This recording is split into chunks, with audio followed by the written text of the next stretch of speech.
আজকে আমরা আমাদের ক্লাসে সংখ্যাবাচক বিশেষণ এবং ক্রমবাচক বিশেষণ শিখব নাকি?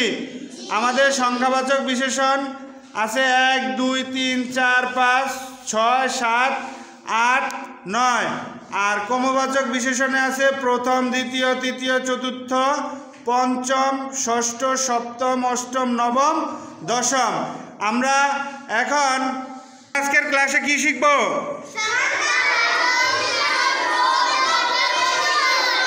আমরা আজকের ক্লাসে কি শিখব? রেডি?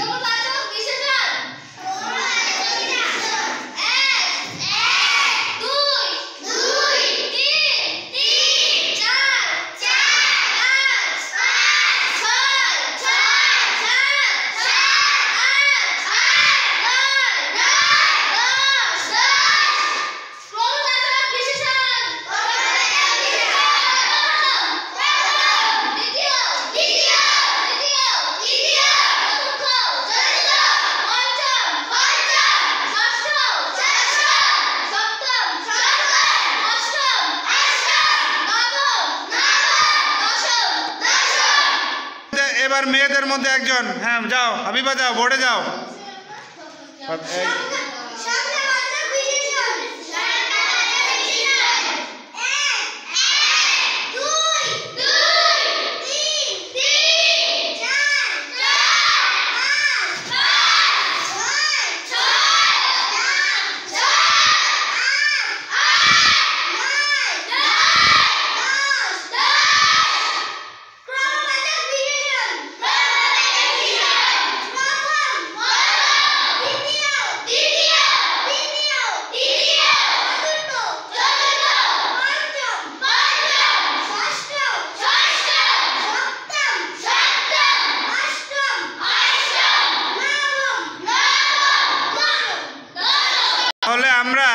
তাহলে আমরা এখন এতক্ষণ সংখ্যাবাচক বিশেষণ এবং ক্রমবাচক বিশেষণ কি পড়লাম।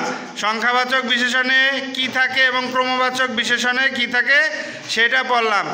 এখন আসো আমরা বোঝার চেষ্টা করি সংখ্যাবাচক বিশেষণ আমরা কোথায় ব্যবহার করি এবং ক্রমবাচক বিশেষণ আমরা কোথায় ব্যবহার করি। তোমরা কি জানো সংখ্যাবাচক বিশেষণ কোথায় ব্যবহার করে? কেউ বলতে পারবা? সংখ্যাবাচক বিশেষণ কোথায় ব্যবহার করে বলতে পারো? সংখ্যাবাচক বিশেষণ ব্যবহার করে গণনার ক্ষেত্রে। গণনার ক্ষেত্রে সংখ্যাবাচক বিশেষণ ব্যবহার করে। আর হচ্ছে ক্রমবাচক বিশেষণ ব্যবহার করে হচ্ছে প্রথম দ্বিতীয়, এগুলা শ্রেণীভিত্তিক, যেমন প্রাথমিক বিদ্যালয়, মাধ্যমিক এবং উচ্চ মাধ্যমিক বিদ্যালয়ের ক্ষেত্রে সংখ্যাবাচক বিশেষণ ব্যবহার করে থাকে। সেই ক্ষেত্রে গণনার ক্ষেত্রে সংখ্যাবাচক বিশেষণ আমরা কি করি? ব্যবহার করি। আর হচ্ছে ক্রমবাচক বিশেষণ আমরা কখন ব্যবহার করি? যেমন তোমাকে কেউ প্রশ্ন করলো তুমি কোন ক্লাসে পড়ো, এখন তোমরা কোন শ্রেণীতে পড়ো? তোমরা কোন শ্রেণীতে পড়ো? এই যে চতুর্থ শ্রেণীতে যেহেতু আমরা পড়ি, সেহেতু চতুর্থ শ্রেণীর একটা কি এখানে ক্রমবাচক বিশেষণ আমরা ব্যবহার করছি না? কি ব্যবহার করছি? ক্রমবাচক বিশেষণ ব্যবহার করছি। যেহেতু আমরা চতুর্থ শ্রেণীতে পড়ি, আমি তোমাদেরকে জিজ্ঞাসা করলাম তোমরা কোন শ্রেণীতে পড়ো, তোমরা উত্তরে কি বলছো? তাহলে আমরা ক্রমবাচক বিশেষণের চতুর্থ শ্রেণী ব্যবহার করছি না? ঠিক একইভাবে আমরা ক্রমবাচক বিশেষণগুলা ব্যবহার করি, যেমন শ্রেণীগত দিক থেকে ব্যবহার করি। যেমন আমরা স্পোর্টসের সময় কি বলি? প্রথম স্থান অধিকার করছে, দ্বিতীয় স্থান অধিকার করছে, তৃতীয় স্থান অধিকার করছে। সেই ক্ষেত্রে আমরা কি ব্যবহার করি? ক্রমবাচক শব্দগুলা ব্যবহার করি। আমরা এতক্ষণ সংখ্যাবাচক এবং ক্রমবাচক বিশেষণগুলোর ব্যবহারগুলা জানলাম। এখন আমরা, তোমার নাম কি? আমার নাম ঋতু বিশ্বাস। আচ্ছা ঋতু, সংখ্যাবাচক বিশেষণ কোথায় ব্যবহার করে?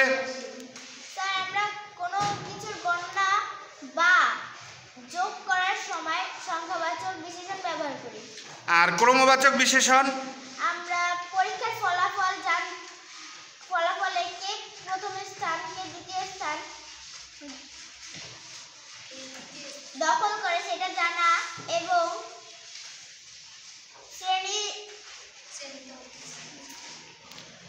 আচ্ছা, ঋতু অনেক সুন্দরভাবে বলার চেষ্টা করছে, অনেক ধন্যবাদ ঋতুর জন্য। জোরে একটা হাতে তালি সবাই, সবাই জোরে, হয় নাই জোরে। থ্যাংক ইউ ঋতুর জন্য অনেক শুভকামনা। আমার নাম কি? মোহাম্মদ নাবিনুল আরাবি। আরবি, আমরা ক্রমবাচক সংখ্যা কোথায় ব্যবহার করি? ক্রমবাচক সংখ্যা আমরা গণনার ক্ষেত্রে ব্যবহার করি। আর সংখ্যাবাচক শব্দ? সংখ্যাবাচক শব্দ যেমন পরীক্ষার ফলাফল পাওয়ার জন্য কে প্রথম স্থান দখল করেছে, কে দ্বিতীয় স্থান দখল করেছে, কে তৃতীয় স্থান দখল করেছে, ক্রমবাচক সংখ্যা আমরা সেক্ষেত্রে ব্যবহার করতে। ধন্যবাদ আরবির জন্য একটা জোরে হাতে তালি, আরবির জন্য জোরে একটা হাতে তালি। তোমরা আজকের ক্লাসে বুঝতে পারছো যে সংখ্যাবাচক এবং ক্রমবাচক শব্দ আমরা কোন স্থানে কিভাবে ব্যবহার করতে হবে, নাকি? এখন নিজেরা পারবে না সংখ্যাবাচক এবং ক্রমবাচক শব্দ ব্যবহার করতে? আর কে বলতে পারবা কোন স্থানে ব্যবহার করে? তোমার কি নাম? রত্না। আমরা সংখ্যাবাচক শব্দ কোথায় ব্যবহার করব? যোগ করার সময় আমরা ব্যবহার করি। আর ক্রমবাচক? পরীক্ষার ফলাফলের জন্য ক্রমবাচক সংখ্যা আমরা ব্যবহার করি। ধন্যবাদ রত্নার জন্য জোরে একটা হাতে তালি। আমাদের আরেকজন ছাত্রী, তোমার নাম কি? ফাতেমা। বোর্ডে কি লেখা আছে বলো তো, কি লেখা আছে? সংখ্যাবাচক শব্দ কোথায় ব্যবহার করে? কোথায় ব্যবহার করে? জোরে বলো। আচ্ছা, সংখ্যাবাচক বিশেষণ এবং ক্রমবাচক বিশেষণ। সংখ্যাবাচক বিশেষণ গণনার ক্ষেত্রে, যোগ বিয়োগের ক্ষেত্রে ব্যবহার করা হয়। আর ক্রমবাচক শব্দ ব্যবহার করা হয় স্থানান্তর, যেমন প্রথম স্থান দ্বিতীয় স্থানের ক্ষেত্রে, এবং বিভিন্ন শ্রেণীভিত্তিক কার্যক্রমেও ক্রমবাচক শব্দ ব্যবহার করা হয়। এরকম সুন্দর সুন্দর ক্লাস পেতে আমাদের চ্যানেলটি সাবস্ক্রাইব করুন এবং বেল আইকন বাটনটি ক্লিক করুন এবং শেয়ার করুন, অন্যকেও দেখার সুযোগ করে দেন। আল্লাহ হাফেজ, আসসালামু আলাইকুম।